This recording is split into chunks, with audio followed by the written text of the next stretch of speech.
There are two camps of people. The first is constantly ignored in social situations, while the second naturally commands attention from the crowd. The first has that one familiar friend which they stick to like glue every social gathering they attend, while the second comes to the party alone, but are immediately accepted into every group they choose to interact with. The first person feels like other people aren't giving them a fair chance, while the second seemingly can do no wrong. He's unfiltered, says what he wants, but is still somehow always on everyone's good side. Here's the truth. If this is happening to you, if you're in the first camp of people at this point in your life, then listen closely. It's gonna hurt, but you need to hear this.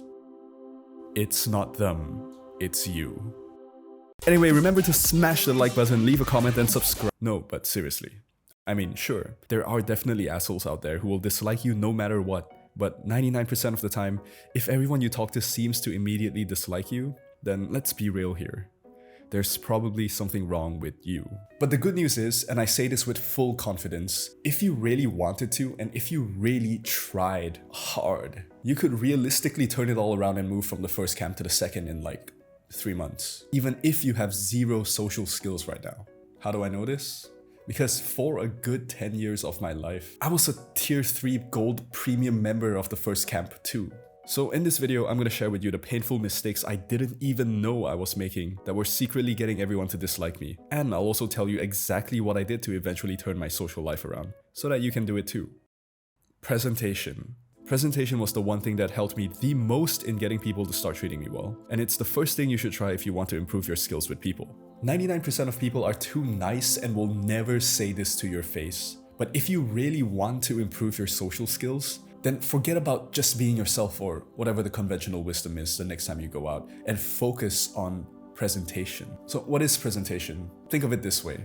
People have 5 senses, and if you want to get people to like you, you gotta present yourself in a way that appeals to all of them. Sight, smell, hearing, touch, and taste. In other words, you need to look good, smell good, sound good, know how to be physical, and yeah, I guess probably not the taste one so much. Listen, I know it sounds like a lot right now, but in reality, you don't need to have a perfect score in all 4 categories. You only really need to pass each individual one. And if you feel like a lot of people dislike you immediately or aren't giving you a fair chance, then you're probably failing in one or more of these categories. So what do?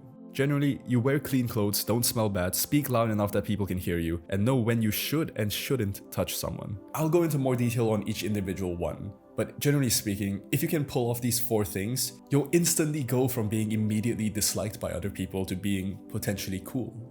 Sight. I was failing the sight category for the longest time. I would wear the same old fraying hoodie everywhere I went. I was one of the lankiest guys you would ever meet with no muscle tone at all. And this is really embarrassing, but I used to put off getting a haircut for months just so I would be able to save some money. To the point where I was like cutting my own hair with those multi-teeth scissors in my tiny apartment bathroom just to make my last haircut last longer. Yeah, I was really cheap back then, but what can I say? I'm Asian. And people responded to me in kind. People were nice to me for the first 2 minutes, and then the conversation would completely die down and they'd make an excuse and leave. So how did I change that? This is what I found through about a year of trial and error. Number 1, style. A lot of guys don't pay attention to what they wear because it's really gay and cringe for a guy to care about what he looks like, right?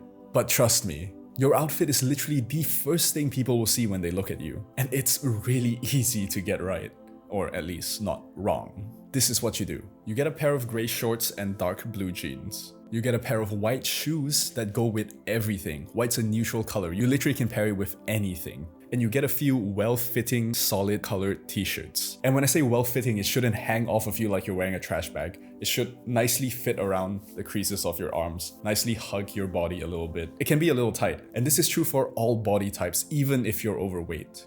That's literally all you need to pass this category. Just make sure your clothes are clean and ironed before you go out. Number 2, haircut.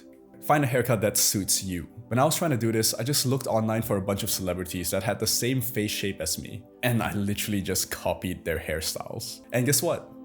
It worked. Go to a barber every 4 weeks. Don't be a cheap ass like me, unless you're really broke. 3, stand up straight. A lot of guys have this problem where they're hunched over and they have their necks craned forward and they're just walking around kind of like. What you do is you go up to a wall, back up to it, and keep backing up until the back of your head touches it. Your eyes should be facing forward when this happens. This is the correct posture you need to memorize. Eventually, it'll become second nature. 4. Eye contact. 90% of the time, your eyes should be locked onto the eyes of the other person when you're talking to them. 5.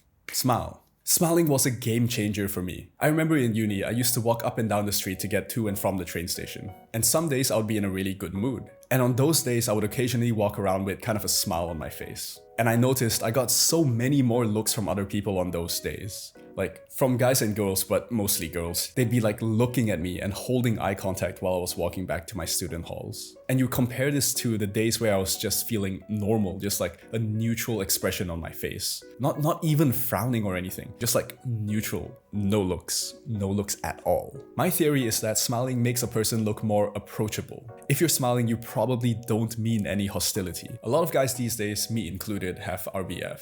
And if you look mad all the time, even if you're not, people just tend to keep their distance. The goal of the sight category is to make you look approachable. If you look sloppy, disheveled, and hunched over all the time, then I hate to break it to you, but you look a little homeless, bro. And no one's gonna give you the time of day. Sound. Sound is really easy. All you gotta do is speak loud enough so that other people can hear you. But here's the mistake all guys make. A lot of guys speak really softly and timidly because they don't want to attract attention to themselves. They don't want to pose a threat. And they think by lowering their voice and speaking really softly that no one's gonna judge them or make fun of them. And this happens especially to the guys who are a little more socially awkward. But what happens in reality is if you go around constricting your voice and showing people you're not a threat, they'll think you're weak and won't take you seriously. Also, don't be afraid to laugh. Laughter is one of the best sounds you can make for a person. It instantly puts others in a good mood when you laugh at their jokes. And it'll also make you feel better. So don't hide your laugh. I'm also going to be making a guide on how to navigate and excel at social situations. So be sure to subscribe so you don't miss it. Smell. Being smelly on a date is like shooting yourself in the foot through your dick. It's the single biggest turnoff and will make people want to run away from you like nothing else. Let me say that again. Being smelly is the worst thing you can do to yourself in a social situation, but it's also the easiest to fix. I don't know how many times I've been complimented for smelling nice when all I did was just wash my hair with shampoo before I came out. Also, put some deodorant on your armpits. That's really all you need. If you're young, don't worry about perfume or anything like that. Also, before you go out to talk to people, like, brush your tongue. What I mean by that is like, you know the white stuff you have on your tongue? That's bacteria. They'll make your breath smell bad. So while you're brushing your teeth in the morning, just do a few strokes on your tongue and it'll all come off and your breath will smell good, I promise. Also, carry a pack of breath mints with you when you go out and talk to people. It really helps. Touch. This one's a little advanced, so I recommend taking care of sight, smell, and hearing first. But for touch, it really depends on who you're dealing with. If you're dealing with a guy, shake his hand firmly, but don't try to crush it. Taps on the shoulder, fist bumps, high fives, all of these are fine. And if you're dealing with a girl, then it's the same stuff, surprisingly. But just don't touch them for too long or too often. Just short touches every now and then will be fine to build trust. You don't want to seem creepy or needy.